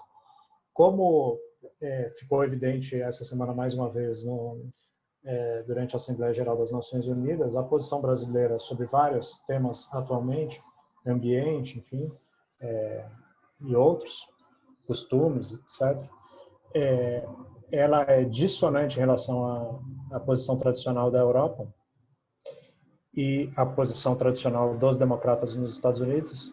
Não é, embora eu não tenha lido isso em nenhum lugar, né, mas é a minha interpretação, eu acho que é importante para o debate aqui, pode ser que haja, num futuro breve, uma aproximação em várias temáticas entre Rússia e Brasil e outros países, né? Mas Brasil entre eles, que é o que nos interessa mais. Então, eu não me surpreenderia num ano de 2021, em caso de vitória democrata, que não é certeza, mas é um cenário possível, factível, que haja esse tipo de aproximação, inclusive o fortalecimento dos BRICS para várias das agendas. Tá? Eu sei que isso pode parecer totalmente fora, né, da corrente dominante de interpretação, mas é a leitura que eu faço, e isso tem impacto muito forte, inclusive, na questão venezuelana. Agora, vindo aos poucos para a América do Sul. A eleição no BID, né? Era provavelmente mais do que qualquer outra eleição no BID, que não foram tantas, né? O BID teve poucos presidentes na sua história, desde o fim dos anos 50, mas essa foi a mais debatida e pela primeira vez os Estados Unidos atuaram por ter um candidato e impor o seu poder de voto lá, de superior a 30%, para eleger esse candidato. Isso, no meu modo de ver, só é possível dentro desse cenário já apresentado de fragmentação política e desintegração econômica na América do Sul, em particular, e América Latina. Então, na eleição do BID, a gente teve, de um lado, Brasil e Colômbia, principalmente, apoiando, e no caso do Brasil, mais do que apoiando, aderindo à candidatura dos Estados Unidos, porque o Brasil tinha um candidato E antes dos Estados Unidos pedirem que o Brasil retirasse a candidatura, o Brasil retirou, por iniciativa própria, o seu candidato.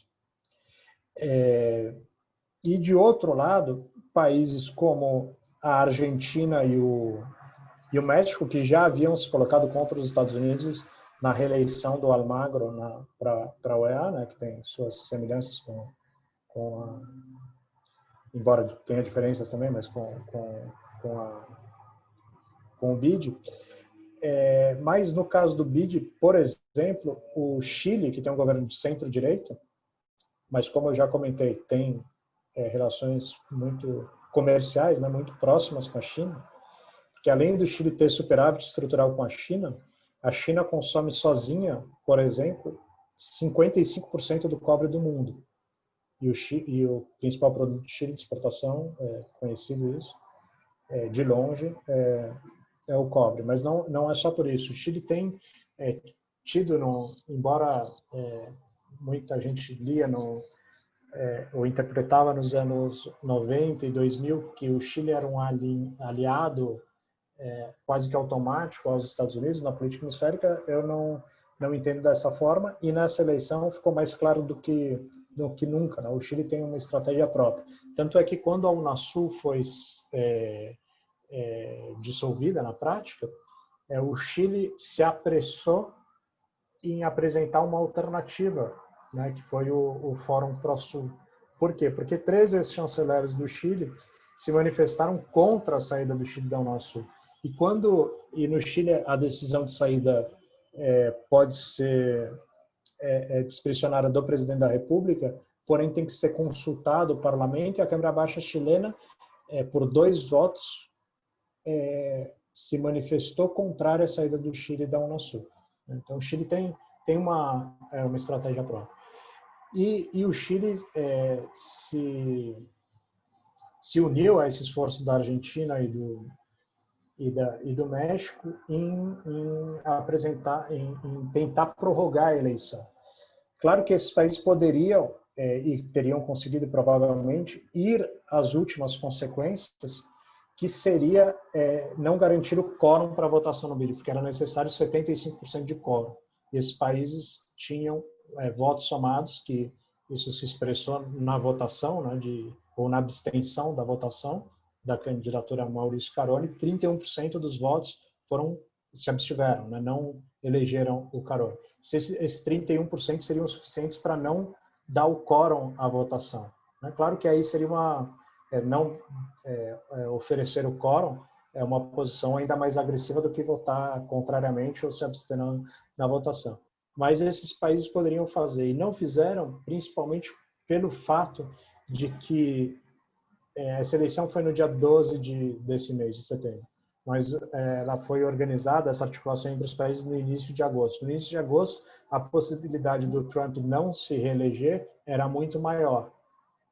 E, embora eu acho que ainda ela não é o cenário mais provável, a reeleição, mas ele melhorou um pouco nas pesquisas, e seria um risco muito grande para alguns países, em particular o México, se colocar de maneira tão forte contra os Estados Unidos, que seria não garantir o quórum para a votação. Por quê? Porque 90% das exportações do México é para os Estados Unidos. E num cenário e com a aproximação da eleição, que os Estados Unidos podem fazer movimentos mais emotivos, para ser leve com o termo, em sua política externa, como foi a visita do Mike Pompeo. A visita do Mike Pompeo foi decidida 3 dias antes da própria visita, né? Não tem nenhum comunicado, nenhuma declaração em nenhum lugar da imprensa. Havia 4 dias antes dessa visita que ela realmente foi feita.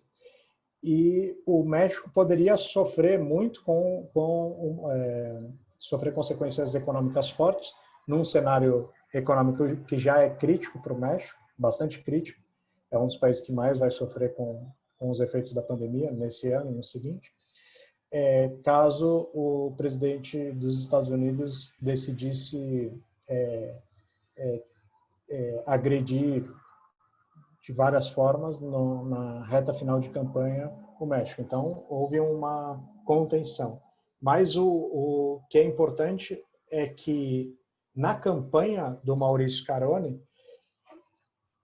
ele apresentou o BID como um espaço de oposição à atuação chinesa na América Latina. Isso sim é muito grave, porque o BID foi criado lá no fim dos anos 50, inclusive com grande liderança do ex-presidente Juscelino Kubitschek, justamente para integrar e desenvolver a América Latina. Não? Esse é o objetivo fundacional do BID, com participação dos Estados Unidos, inclusive com muito poder de voto e veto, 30%, e de vários países europeus. Mas o objetivo era esse. Agora, o que ele se propôs a fazer, e teve quase 70% dos votos para fazer, a plataforma de campanha declarada, né, nas entrevistas anteriores e no discurso do dia 12, no discurso de votação, foi de se opor à presença chinesa na região. Isso é grave, porque se um dos instrumentos principais hoje, né, a única estrutura da governança internacional com relativa importância, que era sempre dirigida por um latino-americano, né? O BID é o único. Agora, além de estar na mão de um cubano-americano, ela está a serviço de se contrapor à China. Isso sim é mais grave para o Brasil. Aí, sobre a pergunta do Gustavo, que foi bem pontual, né, em relação à capacidade dos países como o Brasil, ou a maior capacidade de países como o Brasil e Colômbia se endividarem em moeda nacional. Né? Eu acho que sim, tem relação. E um outro ponto importante para o Brasil, que diferencia principalmente da Argentina, mas também, em alguma medida, do México, é que o Brasil ainda tem uma quantidade de reservas internacionais bastante relevante, que permite que o país possa ter políticas anticíclicas mais consideráveis, né? Isso eu acho que diferencia também do México e principalmente da Argentina. Né? Aí foram comentados sobre outros temas, mas acho que tem alguns minutos ainda. Eu deixaria o tempo para outras perguntas e aí, na volta, se houver, aí eu comento um pouco mais sobre a Venezuela, que foi o ponto aqui que eu não tratei muito. Obrigada, Pedro. A gente tem mais uma ou duas perguntas? Eu gostaria, se pudesse. Por favor, Felipe, faça a sua pergunta. Então, na última, acho que foi a Assembleia Geral da ONU, né? A gente teve 4 discursos que foram bastante marcantes, que, para quem não assistiu, eu vou falar só um pouquinho deles, que foi o discurso do anfitrião, em que ele pede para que não haja um clima de Guerra Fria ali naquele momento. O discurso do Brasil, onde o Brasil simplesmente resolveu mentir sobre tudo que estava acontecendo dentro do país. O discurso dos Estados Unidos, em que ele aproveitou aquele espaço para falar muito mais sobre as armas dos Estados Unidos e a produção bélica e militar dele do que para falar propriamente sobre os Estados Unidos. E a China, que teve um discurso bastante acalentador, né? Um pouco mais calmo. Ele foi o adulto da situação ali. E aí, todos eles são bastante divergentes, mas eles convergem para um único grande ponto, né? E o que eu queria perguntar é, primeiro, quais os efeitos desses discursos conflituosos que acabaram se encontrando na ONU como um efeito deles pós-pandemia, e se esses discursos eles foram produzidos intencionalmente ou se foi tudo um grande acaso que simplesmente se juntaram e saiu essa baderna que saiu. Obrigada, Felipe. Alguém tem mais uma pergunta para a gente encerrar ou já posso? Bira, vamos lá, Bira, pode fazer sua pergunta. Não, rapidinho.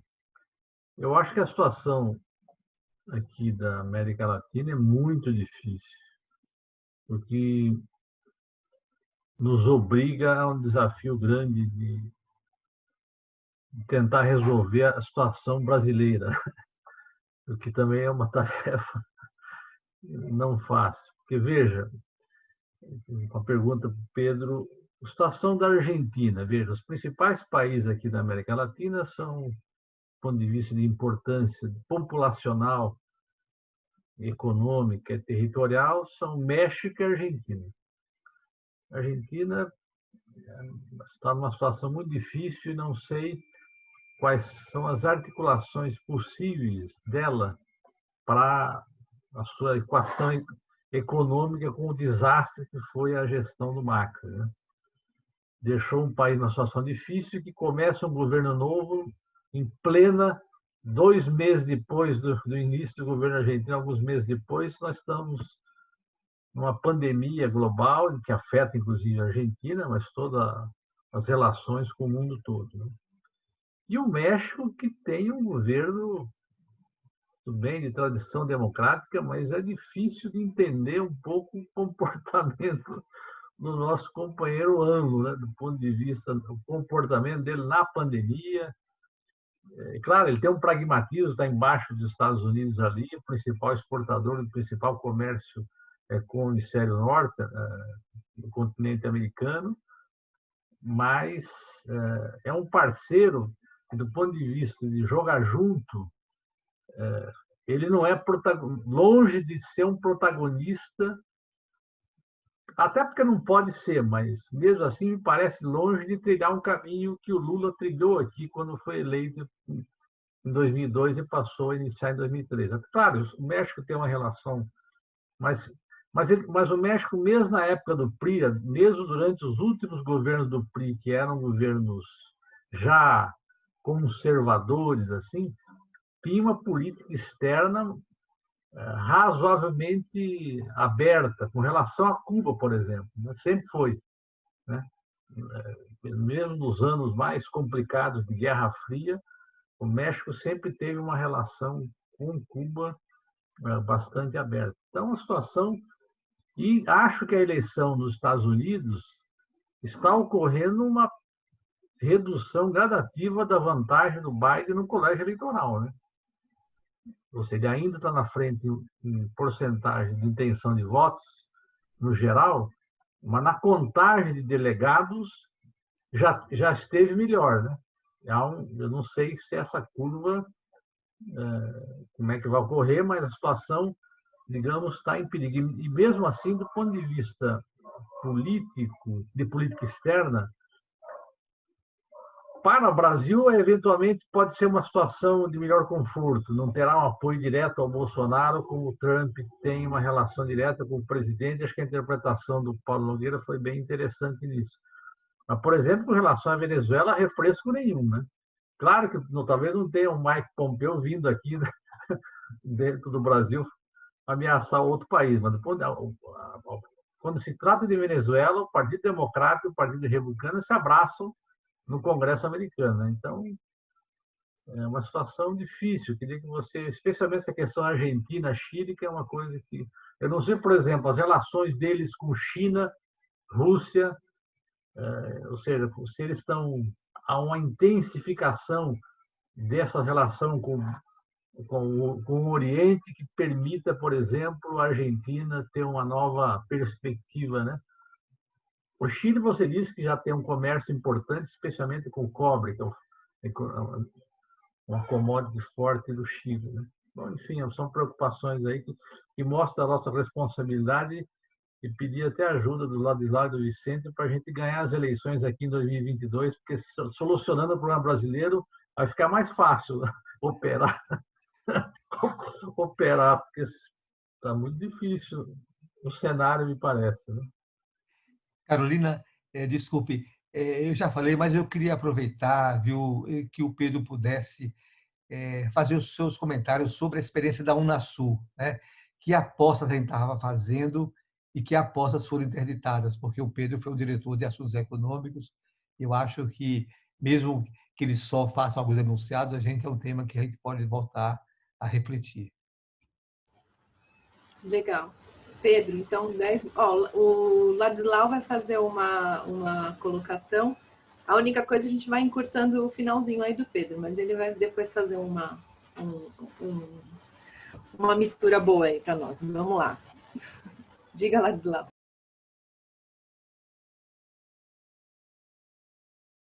Seu microfone está fechado. Abre seu microfone. Tá pronto, sim. Não, Pedro, eu queria saber o que você vai fazer na vida.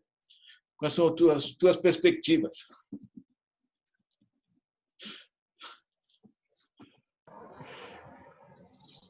Tá bem. Posso seguir, Carolina? Provocação, né, do Ladislau. Sim, vamos lá. Então nós estamos a 10 minutinhos do final. Vamos lá. Sim, vou terminar no tempo. Bom, a Unasul, eu acho que é uma experiência importante, que pode ser retomada e deve ser retomada quando a situação permitir, né? O Brasil é o grande derrotado como Estado, né, do fracasso da Unasul nesses últimos 3 anos. Por quê? Porque a Unasul, diferente do ProSul, né, que foi o substituto liderado pelo Chile, ou do Grupo de Lima, liderado pelo Peru, e a saída da Unasul também, que começou com a Colômbia, ou seja, o Brasil não foi protagonista de nenhum desses 3 movimentos, eles são iniciativas fracionadas.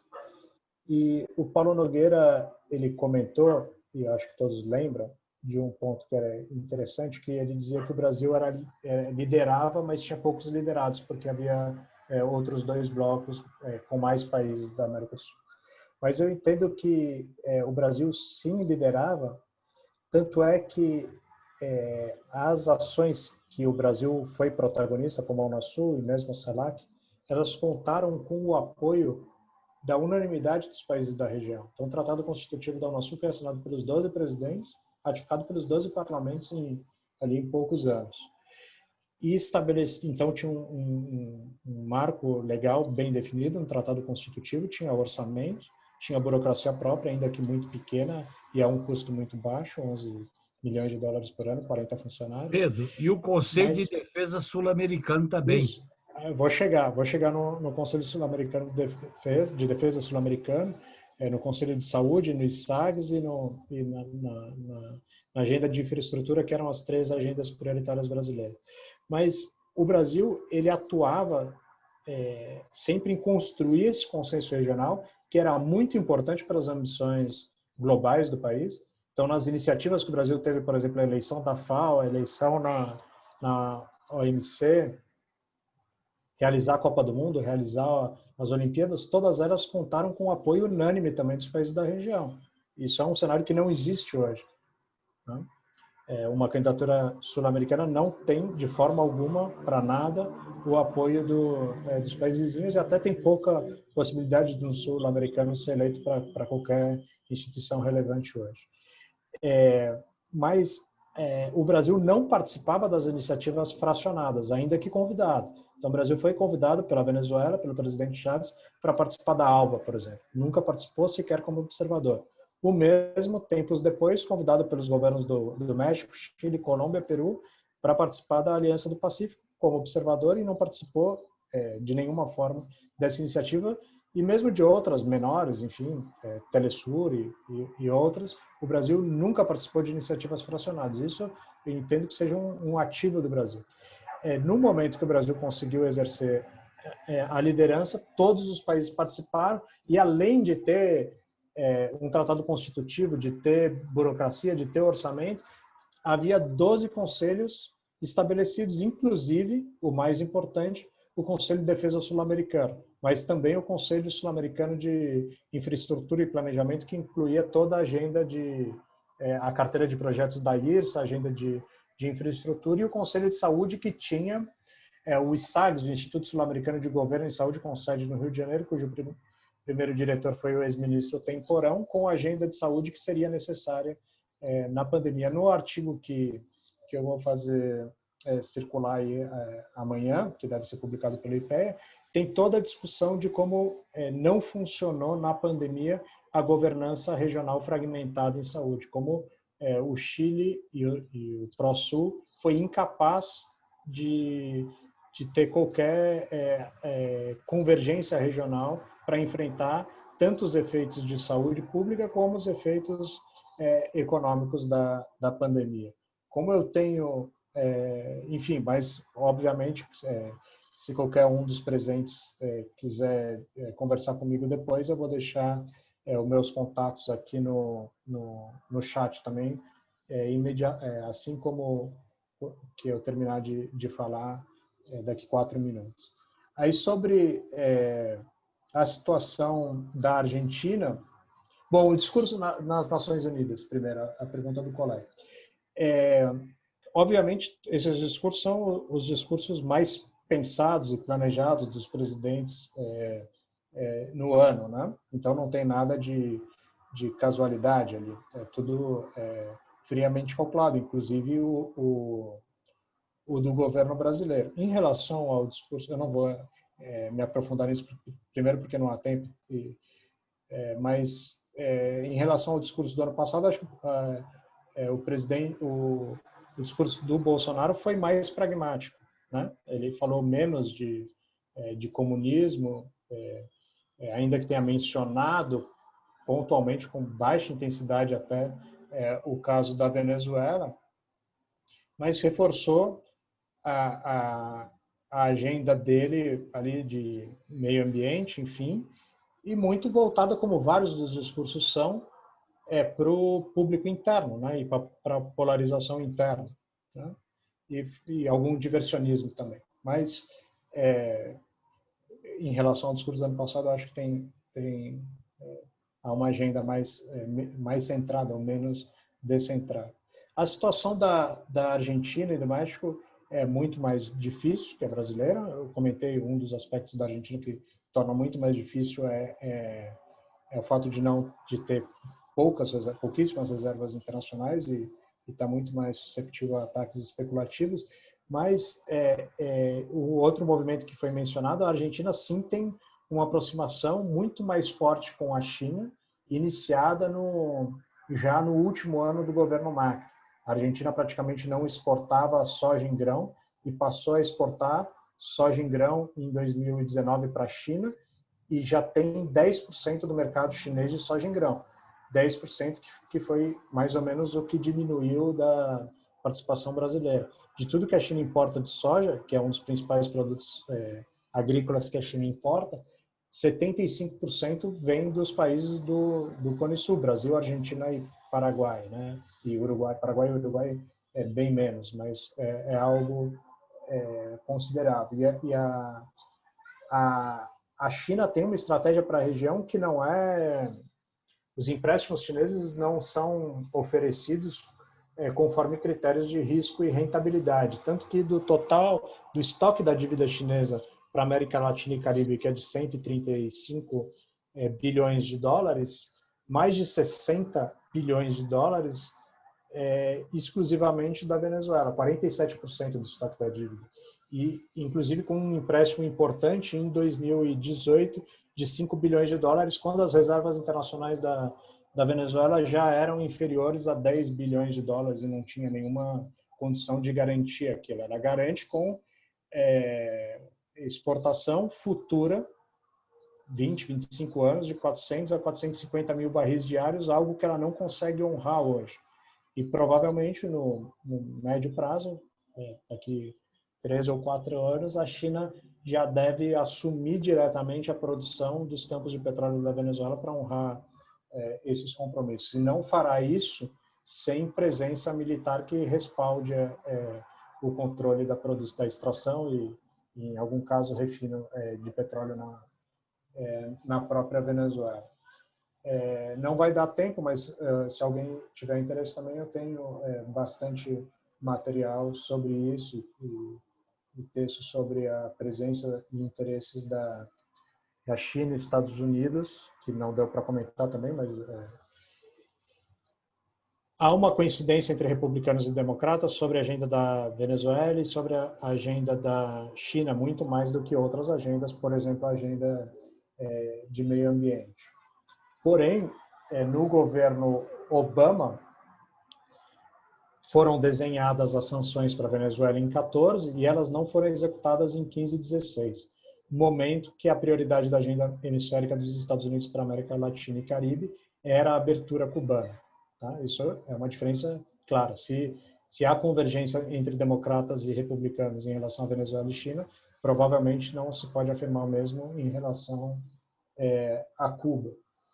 E nesse período entre 2008 e 2014, houve uma benevolência gigantesca, entre aspas, essa benevolência, do governo Obama em relação à Venezuela e a não aplicação de sanções, principalmente porque funcionava, e não funciona mais, o instrumento de cooperação chamado Petrocaribe, que eram vendas preferenciais de petróleo da Venezuela para os países do Caribe e América Central, principalmente para Guatemala, Honduras e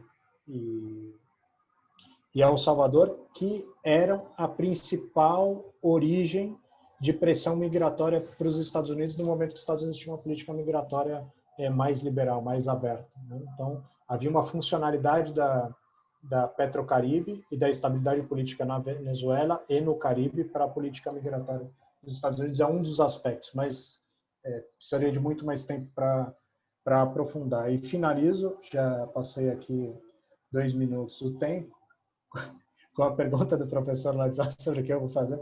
Bom, vou seguir trabalhando como trabalho pela integração regional. Há atividades, poucas, e aí menciono uma delas, que seguem, iniciativas que seguem ativas do atual governo brasileiro, com o atual governo brasileiro.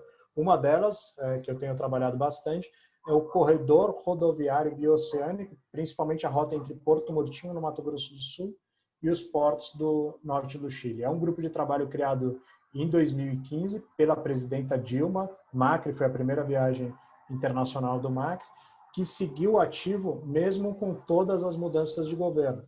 A Bachelet, por exemplo, estava, enfim, o Cartes no Paraguai, Bachelet no Chile, todos os governos trocaram, esse grupo continuou. Por quê?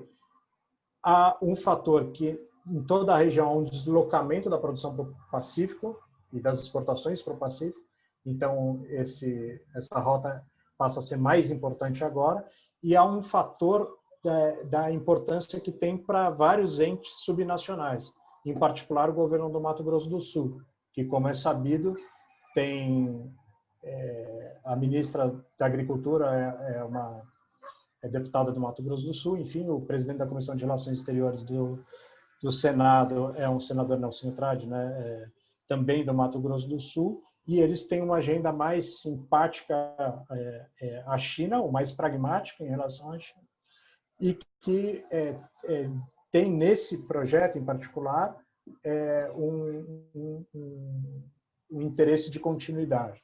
Né? E aí a estrada no Chaco, cruzando o Chaco em sentido leste-oeste, está sendo construída com recursos do BID. A margem direita de Itaipu está financiando a ponte entre Porto Murtinho e Carmelo Peralta. Enfim, isso vai trazer economias muito grandes. E o IPEA, e eu em particular, coordena o grupo 2 desse grupo de trabalho, que é sobre comércio e produção. Aí o Luciano, que escreveu, aí também participa e tem elaborado os estudos sobre o impacto para a celulose, para a soja, para o lítio, enfim, para vários setores econômicos que esse corredor pode trazer, economias, ganhos de logísticos, enfim, para o estado do Mato Grosso do Sul e outras regiões do Brasil, tanto para as exportações como também para a redistribuição de produtos vindo da Ásia Pacífico para o centro-oeste brasileiro. Me estendi um pouco, agradeço, vou escrever aqui, estou escrevendo o meu e-mail, caso alguém tenha interesse em ter o contato direto, mas pelo Trevas eu vou passar o material aqui apresentado, o texto, né, que respalda os slides aqui apresentados. Obrigado. Obrigada, Pedro. Então, obrigada também a todas e todos que estão com a gente até agora. A gente tem um próximo colóquio no dia 7, tá correto? Vão estar presentes o ex-ministro Renato Janine Ribeiro e a ex-prefeita de Santiago e ex-ministra também do Chile, a Carolina Toá. Então, a gente pode até a gente vai ter a chance de indagar uma chilena aí sobre os pontos sobre Chile que apareceram hoje na nossa conversa. A gente vai, depois desse quarto colóquio, fazer uma interrupção em função do nosso calendário aqui no Brasil, que vai se voltar mais para as eleições, né? E eu estava pensando aqui que a gente tem pretensões de fazer novas edições no ano que vem, e a gente vai ter cenários novos aí, né? Eleições brasileiras e eleições nos Estados Unidos, que vão impactar pontos da nossa conversa de hoje, né? A governança internacional. Então, a nossa encruzilhada vai ganhar novos contornos aí em breve, ou não, né? Vamos ver. Então, fiquem atentos aí que nós vamos também no ano que vem procurar fazer reedições dos colóquios com o tema da América do Sul. Certo? Mas a próxima que nós nos vemos é no dia 7. Mandaremos notícias aí para vocês. Muito obrigada a todas e todos e até a próxima. Boa noite.